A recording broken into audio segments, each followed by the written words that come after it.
Okay, Mary Jo. Thank you.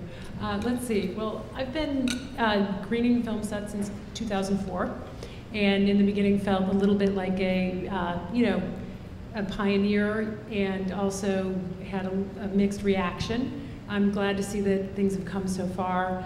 I started with garbage, and I'm still thinking about garbage.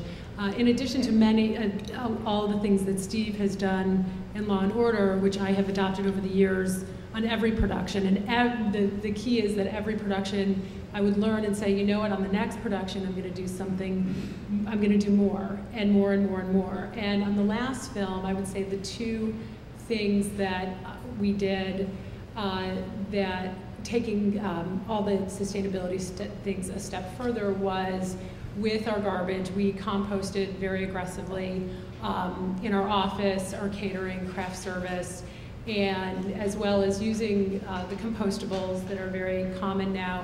We were able to, our carting company was able to take our compostables and our compostable paper, our compostable cutlery and products and take it to a company that then turned it into organic fertilizers. So we were able to close the loop on our compostables and our food, which was really a big deal for me. I had also taken compostables to a community garden on the film prior to that, but I was very troubled by the compostable products and I wanted those to go somewhere as well. So we were able to turn it into fertilizer, which was amazing.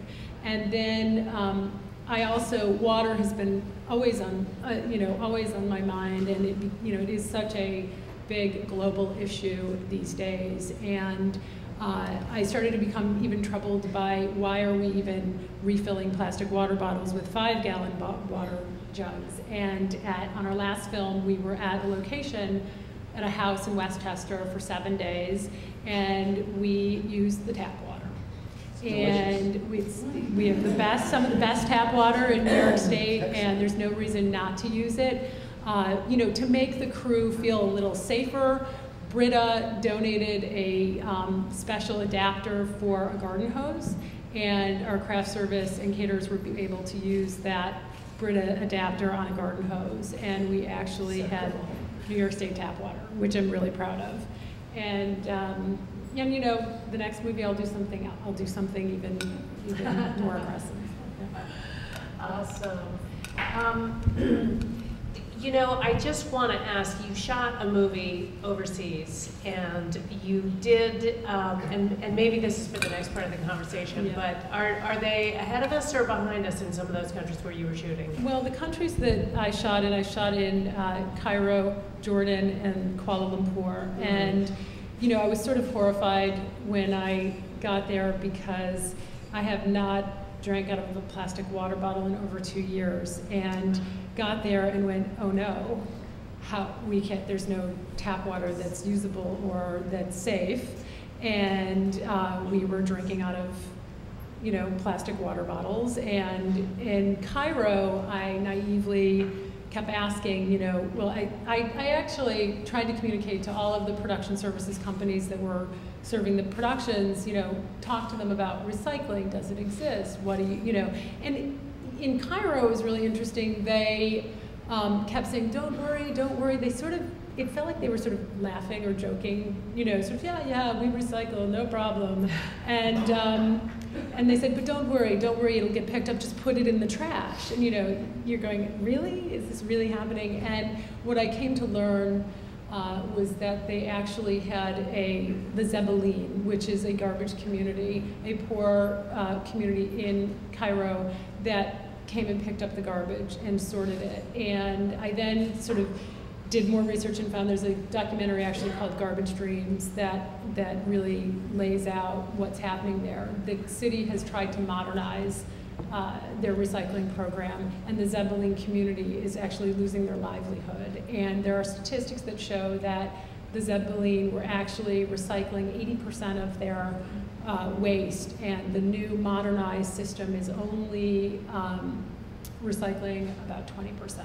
So it was a real learning experience for me to understand that maybe modernization doesn't work in every country, And, in Jordan, there was very little recycling. Kuala Lumpur, it was not on their conscience at all. But what I found, and this is, I'm sure other people who have shot overseas have had, and I was on a film that had a limited budget, and we did not have a lot of resources.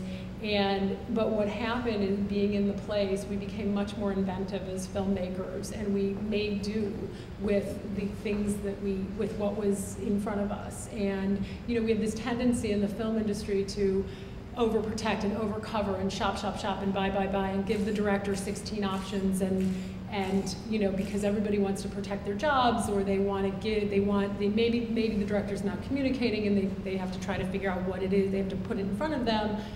But we were really, the lack of resources created a forced conservation, and it was really interesting to watch and to be a part of. And there was just a feeling of, we are making do with the situation, and okay, you have 2 options for a pen instead of 16. Okay, I'll take that one. And we also had a very willing director, and I was very lucky to have a partner in that respect.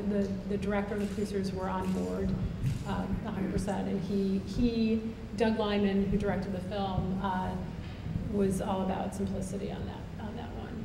So that's definitely something to think about. Thank you.